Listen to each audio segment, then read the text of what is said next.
Okay, so J. Cole has been on an amazing feature run that he did in 2020. He also did in 2021, but in 2022 he seems like he's doing his feature amazingly well.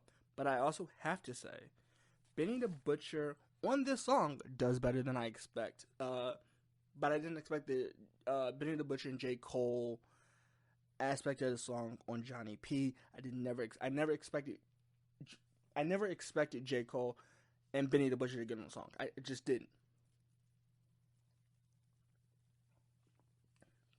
Which is crazy to me because these two artists, looking at it now and looking at how the song is, they go perfectly well together, artists and structure wise. Which is crazy to me because I hold J. Cole to a high standard and I hold Benny the Butcher to a higher style kind of rap. Lyrically, I expect amazing things from them, which I know is kind of, hey, they're celebrities, but they're still human. You're treating them like idols. But I grew up on J. Cole, and Benny the Butcher, I grew up on him a little bit later, which is why I think this song hits a little bit to home for me because I can relate to a few things. However, this song, the messaging behind it is better, but we'll get right into this after a word from our sponsor. The song is called Johny P. The video is live. We'll talk into this after a word from our sponsor. Okay, so people probably don't understand. They're like, we've never heard you a Benny the Butcher song. And that's fine. I think that's kind of expected because Johny P and J. Cole and Benny the Butcher are probably so far left no one expected it. So I don't take up much by saying I like both these artists, but I do want to say there are a few lines where he's like, Benny the Butcher says, I keep it 100 with you, the Black Soprano family, which if you haven't seen it, The Godfather would be a good representation of the Sopranos or the Sopranos themselves. So he says that, and I think that is 100% true. That sometimes you gotta keep it 100 with a lot of people, or true with a lot of people, and I think there are only a few ways to do it. However, he mentions a few more things, and he says he's the Butcher is coming where I think and this is true. I think there are a few artists that are better than Benny the Butcher lyrically. There are only a small handful of the generation that are better than Benny the Butcher. So we understand how most of this is coming out. And he says this story, his story in general isn't about rags to riches, but in the song he says it's not about getting rags to riches because he was making millions. Which is kind of crazy to me because if you look where rap has come, there have been some different people where they're like, hey, I became a rapper. I did what I did to become rich. He says that this isn't to become rich. But he did become a master physicist. And I think I like that. It's not about rags to riches. It's about how I became a master physicist, which I do like that wordplay. That wordplay is crazy to me. I like it. And I think it's crazy to me because he also mentions a line in here about Rocky, which I like. And I don't know which Rocky he's talking about, if he's talking about A$AP Rocky or he's talking about Rocky the movies, which was an actual person, but crazy to me. And I think this is why his metaphors, his double entendres, I do like these. And I don't want to condone this and say it's a good thing, but he says who knew that after drug dealing people could still make millions of dollars. And I guess this is the thing. So there are a lot of people that, and granted, so there are a lot of people that assume that you don't get taxed on drug dealing money or drug money. And that's true. Some people do, some people don't. But there are better ways to make $1 million that don't pertain to drugs or you getting arrested or serving up to a crazy amount of years that that I know some people that did serve a lot of years. And he says, my ability is the reason is gonna probably be one of the reasons they remember him. Benny the Butcher, lyrically, he can probably battle anybody. And he says who, and a lot of people ask him why they do it, because there's validity. And I think he put the work in to get here, to break mainstream, to get where he is. I think he can be correct. He did put a lot of work in here, and there are a lot of artists that don't. But I think the concept of a rapper or R&B artist is you put your all into it. So I think that's my only problem with that. Overall, I don't hate this. Overall, I really don't hate this song. Now, when I talk about Cole, I have to say this because it is rare for us to get a Cole opener like this. He says, yes, it's Cole World, right? And when J. Cole says, hey, it's Cole World, you know he's either getting to his bag lyrically or he's going to rap in a way that a lot of people say is straight and not metaphorically. And that might be true. And I'm not defending J. Cole. As I said, I am a huge J. Cole fan, so this might rumble. But the way he puts all of this together, it paints an amazing picture, and I think he's a great storyteller. So when we get into J. Cole, when we get into his verse, right? Get into his actual verse, he says, on the night I was born, it was pouring down rain and God was crying. Lightning strikes down, power outage. And I think this is crazy to me because it paints a metaphorical picture that is crazy to me just because I think I've seen majority of J. Cole's work. Like growing up, I've seen majority of J. Cole's work. If that's from Friday Night Lights, if that's from The Therapist, I think it was a come up. No, I gotta remember. When he did The Therapist, right? And it's true. His ability to write, but also his storytelling ability has gotten better. But I think from when he was dropped, they might have known J. Cole was lyrically. He has a dangerous pen. I'll put it like that. He has a dangerous pen, which I think is phenomenal from J. Cole. Personally, I think that's phenomenal.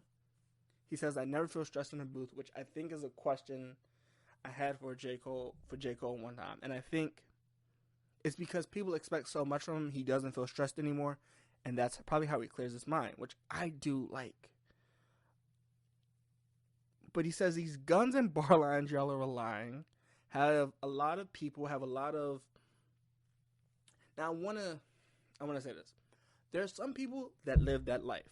There are some people that live with guns and drugs, and that's how they live their life. But it's a small majority of people that don't live that life, but they live that life because of their artists persuading or telling their message that way in that song, right?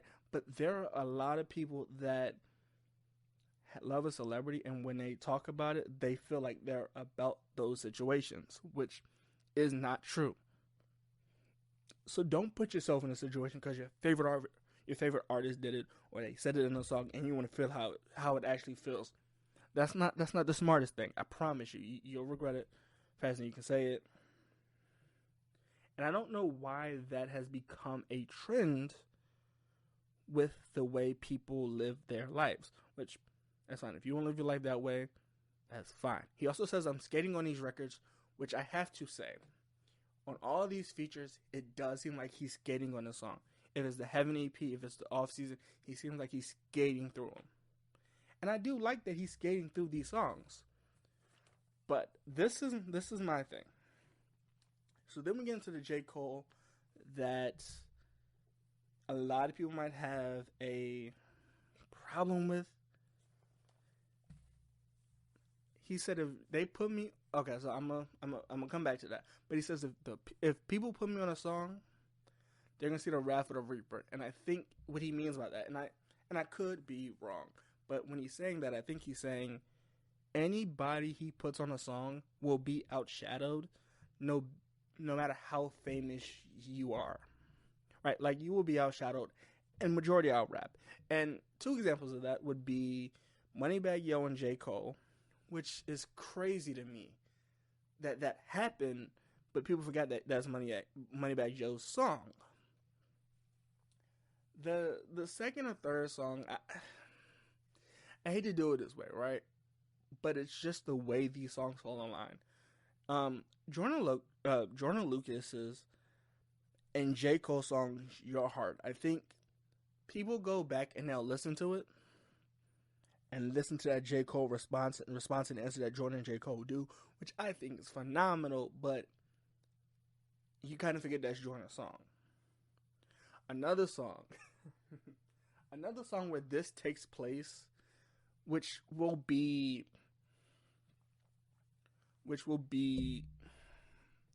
this could be that London track with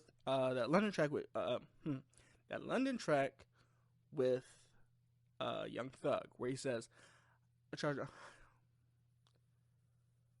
300. Was it 350 for?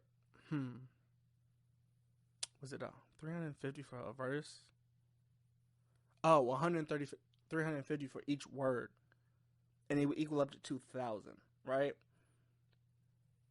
Which is crazy to me because J. Cole is so lyrically that 2,000 for a verse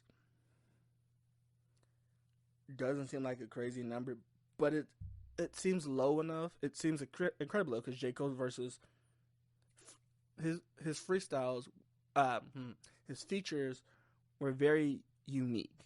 But it seems that every time he gets on a feature, he blows that feature out the park, and there's no longer else said about it. So, as I said, he's going to take J. Cole being lyrically as he is. He's going to fall with a few of these punches. He says, I see the glass is empty. Some of y'all see the glass is empty. I see the glass is ether. Which, this is going to kill me because I love Nas. I love Cole. But I don't know. He might take hit for that because they might say, okay, so you're taking shots at Jay. I don't think he is, but I can see a lot of people saying that. He says, so many people counting it. You might need a calculus teacher, which I find that part funny, but some people might not like that. And then he says, Einstein and the brick theory of relativity, which a lot of artists we've seen can't stay relevant enough. And I think that's why he said relativity, to be relative. But I think there are a lot of people that they put out one-hit wonders and they go back. No offense, but that's like Designer. Everybody remembers Panda, but they don't remember the other stuff he still puts out. Or Fetty Wap with Trap Queen, and they don't look for anything else in this category. He says, no MC equals me. And I think that might be a little bit true. I think there are very few artists that equal Cole lyrically. Ability to write, and then think that's Kendrick of this generation. I think that's Kendrick or Benny the Butcher. Even though they might be 2 generations off. He says, on God, the best rapper alive. Which, I gotta figure this out. This is my thing. So, the best rapper alive is so much debatable now. But I think for me, it's more debatable. It's because my top 2 artists are two artists that are similar in rap styles. That is so similar, the verse would be the only difference. And that's him and Lil Wayne. But I know Kendrick is in that situation. I know Kendrick's in that topic. I know Hove is in that topic. So the question becomes, you might be the best rapper alive. And he says, headshot. Now ask the best rapper that died. Which, this kills me. I don't know who he's talking about. I want to say he's saying that to Pac, but I don't know if he's saying that to Biggie. So, that That's kind of sad, but I forgot to mention it was J. Cole's birthday Friday, so I felt special. I felt like I had to hold this J.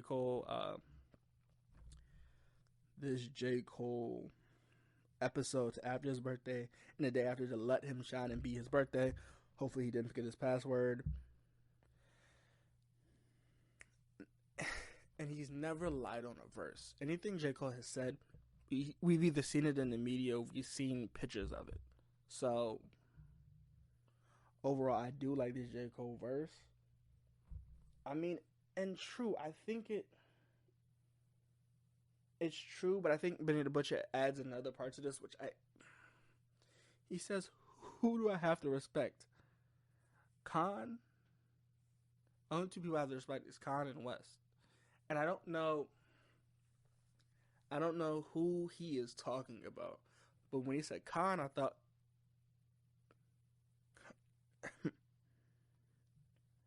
Conway.